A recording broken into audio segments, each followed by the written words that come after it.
দাদা, হ্যাঁ ভাই বল। আমার প্যান্ট শার্ট আর জুতা কেনার টাকা দিবা না?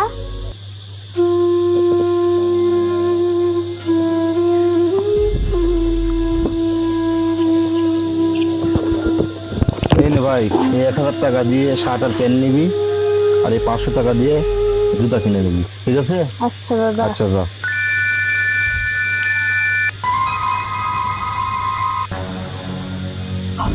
এই শুনো, আজকে না আমার বান্ধবীর মেয়ের জন্মদিন, হঠাৎ করে আমাকে যেতে বললো।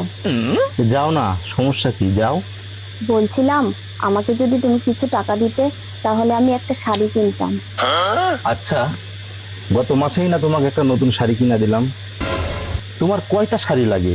তুমি এত শাড়ি দিয়ে কি করবে আমাকে বলো তো। ওই আমার তো এই একটাই শাড়ি, তাও আবার ছিঁড়ে গেছে। ওটা পরে কি বাইরে যাওয়া যায়? আমার কাছে এখন কোনো টাকা নেই, তুমি ওই সেরা শাড়িটাই সেলাই করে ওটা পরেই দাও। ও, আমি টাকা চাইলে তোমার কাছে টাকা থাকে না, আর যখন তোমার ভাই এসে তোমাকে বললো শার্ট প্যান্ট জুতা কিনা লাগবে, তখনই তুমি তাকে 1500 টাকা বের করে দিলে, আর আমি চাইলে তোমার কাছে টাকা থাকে না। খবরদার, বলে দিলাম, তুমি আমার ভাই সম্পর্কে আর একটাও কথা বলবে না। যখন আমার বাবা মা মারা যায়, তখন ওকে আমার হাতে তুলে দিয়ে গেছে। আমি অনেক পরিশ্রম করে টাকা ইনকাম করি, তারপরও আমি নিজের জন্য একটা টাকাও রাখি না। শুধু তোমার শখ আহ্লাদ পূরণ করি আর ওর লেখাপড়ার খরচ চালাই। আজকের পর থেকে তুমি আমার ভাই সম্পর্কে আর কোনো কথা বলবে না। কিন্তু আমি যদি ছিঁড়া শাড়ি পরে আমার বান্ধবীর বাড়িতে যাই, তাহলে তো তোমারই মান সম্মান যাবে। তার থেকে বরং আমি যাবই না। হ্যালো বান্ধবী, আজকে আমার বাড়িতে একটু সমস্যা হওয়ার কারণে তোদের বাড়িতে যেতে পারলাম না। তুই মন খারাপ করিস না, অন্য একদিন বেড়াতে যাব। আচ্ছা ঠিক আছে, রাখলাম। বৌদি, কি হয়েছে ভাই? তোমার চোখ দুটো বন্ধ করো আর হাত উপরে তোলো। দেখ ভাই, আমার সাথে এখন ইয়ার্কি ফাজলামো করিস না, আমার মনটা একদমই ভালো নেই। তুই যা। আরে তুমি চোখটা বন্ধ করো না। আচ্ছা ঠিক আছে, এই চোখ বন্ধ করলাম। হাতটা উপরে তোলো। এই নাও। এটা কি ভাই? আরে ভালো করে মেলে দেখো না। আরে এটা তো শাড়ি।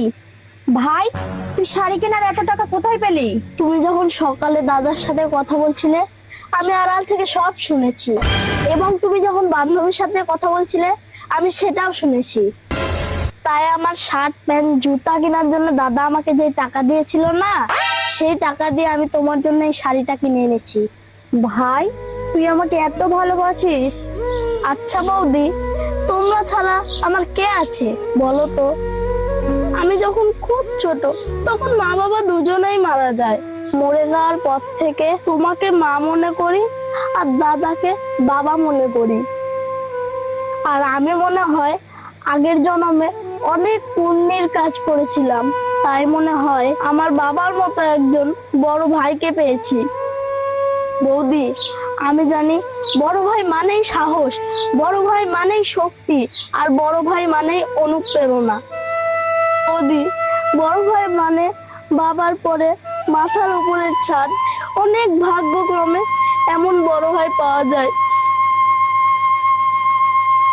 আর চোখের সামনেই তো কত দেখছি, সামান্য কিছু জমির জন্য ভাইয়ে ভাইয়ে মারামারি, ভাইয়ে ভাইয়ে দণ্ড, ভাইয়ের সাথে ভাইয়ের সম্পর্ক নষ্ট হয়ে যাচ্ছে।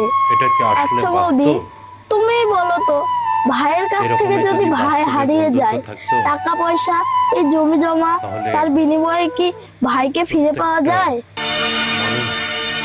তাদের মনের মধ্যে তৃপ্ত হইতে। বৌদি, আমি তোমাদের কাছে কিচ্ছু চাই না, শুধু আমি তোমাদের ভালোবাসা চাই। শেয়ার করবেন, বৌদি, কমেন্ট করবেন। তোমরা যদি আমাকে তোমাদের